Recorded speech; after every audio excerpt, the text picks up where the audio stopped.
मुझे एक जरूरी काम है। बैठिए, चलिए। सचमुच एक जरूरी? मुझे भी जरूरी काम है। क्या काम है? आप अच्छी तरह जानते हैं। देखो भैया, अब तो बाबूजी भी घर में नहीं है। आज मुझे वो जापान वाली लड़की की कहानी सुना ही दो। वो तुम्हें कितनी दफा कहा है, ये बात झूठ है, मुझे किसी लड़की से प्यार नहीं। मुझे सलीम भैया ने जापान से सब कुछ लिख दिया था कि वो लड़की तुम्हें बहुत प्यार करती थी। हाँ, वो लड़की मुझे प्यार करती है, पर मैं तो... मगर तुम नहीं करते थे। हाँ। कोई बात नहीं। जिस लड़की ने मेरे भैया से प्यार किया था, मैं उस लड़की की कहानी सुनना चाहती हूँ। कहाँ मिली थी, कैसे मिली थी, क्या क्या बातें करती थी। प्लीज भैया, बहन की तुम भी मिन्नत नहीं मानोगे? ठीक है, सुनो। जूडो की ट्रेनिंग लेने के बाद मैंने सोचा जापान की सैर की जाए।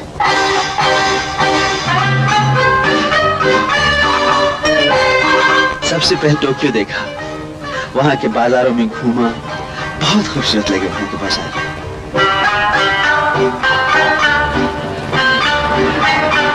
सुपर हाईवे की तस्वीरें ली। घूमते घूमते प्यास लगी, पानी पीने के लिए मैं एक मंदिर में चला गया। वहां पानी पीते पीते अचानक मेरी नजर एक जापानी लड़की पर पड़ी।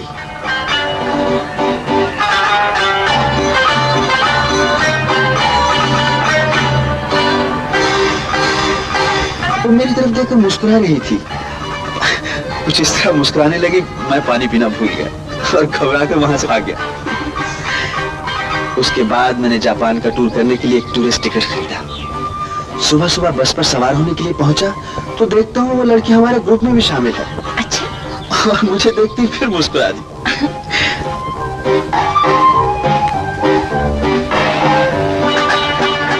और बस में बैठे बैठे मुड़ मुड़कर मेरी तरफ ही देख रही थी।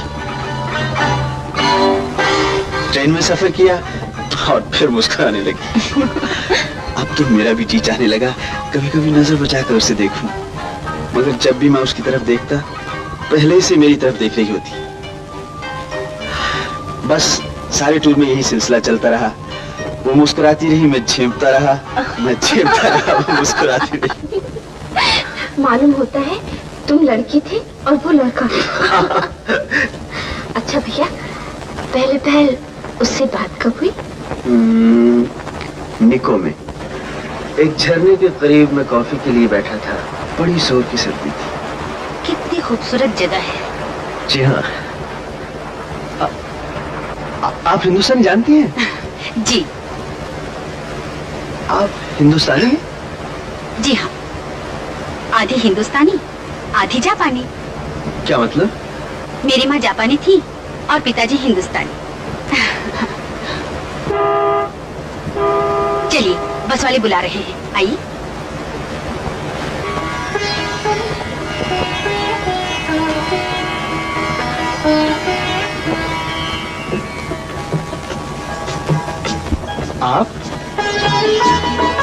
आप यहाँ? मेरा नाम आप नहीं, मीनाक्षी है। मीनाक्षी मेहता। कहिए मीनाक्षी मेहता जी। आप इस तरह मुंह फुलाए फुलाए क्यों फिर रहे हैं? मैं तो सीधी तरह बात कर रहा हूँ। मोहब्बत करने वाले को इस तरह ठंडी ठंडी बातें करते हैं? अजीब बात है, ना मैं आपको जानता हूँ ना आप मुझे। ये कैसी मोहब्बत है? मैं आपको अच्छी तरह जानती हूँ। आप मिस्टर सुनील हैं।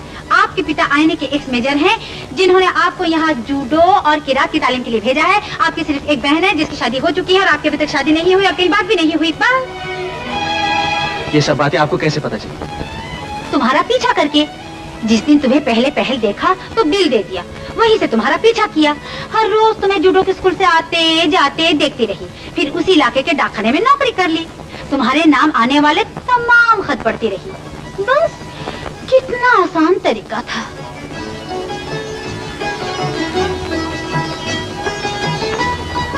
ये जासूसी आपको किसने सिखाई?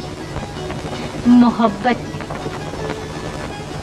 अच्छा, तुम्हारे बारे में तो पता चल गया, अब मेरे बारे में सुन लो। मेरे पिताजी बिजनेस करने यहाँ आए थे, शादी करके यहीं रहने लगे। फिर मैं पैदा हो गई और मेरे पैदा होते ही दुनिया की लड़ाई छिड़ गई। आपके पैदा होते और हो भी क्या सकता था? Thank you very much for this complement. हाँ, तो उसके बाद नेताजी ने आजाद हिंद फौज बनाई मेरे पिताजी की रगों में हिंदुस्तानी खून जोश मारने लगा और आजाद हिंद फौज के झंडे तले लड़ते हुए उन्होंने अपनी जान भी दे दी। एक सच्चे देशभक्त थे आपके पिताजी। जी, और इसलिए हमें उनकी मौत का कभी गम नहीं हुआ, बल्कि हमें इस बात का फख्र है। उन्हीं दिनों पिताजी मुझे कभी भीख मांगने वाली, कभी सब्जी बेचने वाली गरीब लड़की बनाकर दुश्मनों की फौज में भेजा करते थे, ताकि उनकी ताकत का पता चलता रहे। अब तुम ही बताओ, मैं एमेच्योर ही सही, मगर मुझे जासूस मानते हो कि नहीं? जी हाँ, मैं आपको बहुत बड़ी जासूस मानता हूँ और सलाम करता हूँ। हम तुम्हारा सलाम कबूल करते हैं, तुम हमारी मोहब्बत कबूल करो।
कभी कभी लाती है ऐसे मोड़ पे किस्मत, कभी कभी मिलती है जिंदगी में मोहब्बत, कभी कभी।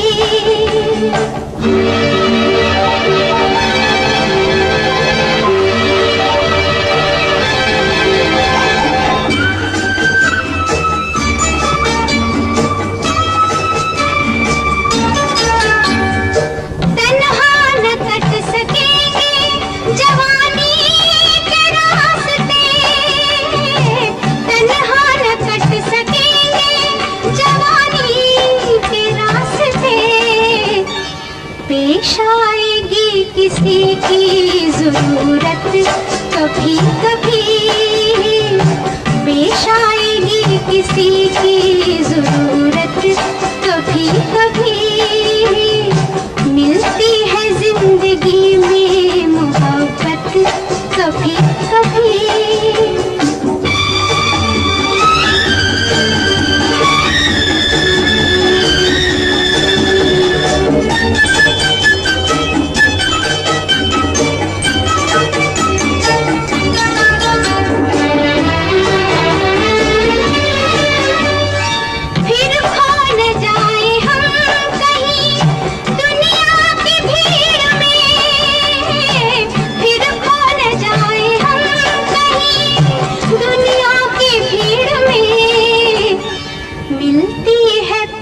आने की मोहलत कभी कभी होती है दिलबरों की नायत, कभी कभी मिलती है जिंदगी में मोहब्बत, कभी कभी मिलती है जिंदगी में मोहब्बत, कभी कभी। मीनाक्षी देवी, मैं आपके जज्बे की कदर करता हूँ, लेकिन मैं वो आदमी नहीं हूँ जिससे आपको मोहब्बत करनी चाहिए। क्यों? ये तो आप अच्छी तरह जानती हैं। जो रास्ता मैंने इख्तियार किया है उसमें जिंदगी का इतना भरोसा नहीं, मौत से ज्यादा यकीन है। देखो, तुम उस मौत से डरते हो जो अभी तक सिर्फ तुम्हारे ख्याल में है, लेकिन मैंने ना तो मौत से डरना सीखा और न मौत के डर से मोहब्बत को ठुकराना।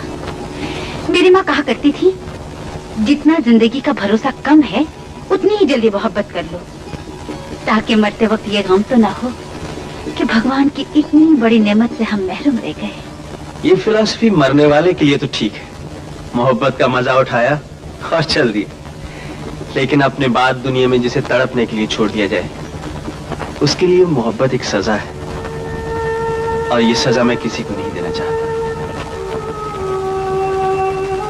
तो गोया तुम्हें मेरी खुशी का इतना ख्याल है कि अपने बाद भी मुझे गम नहीं देना चाहते। अपनी खुशी से ज्यादा दूसरे की खुशी का इतना ख्याल रखना, इसी का नाम मोहब्बत है। जब इतनी मोहब्बत करते हो तो इकरार क्यों नहीं करते? इतनी जल्दी इकरार नहीं करना चाहते? कोई बात नहीं, मैं इंतजार कर सकती हूँ।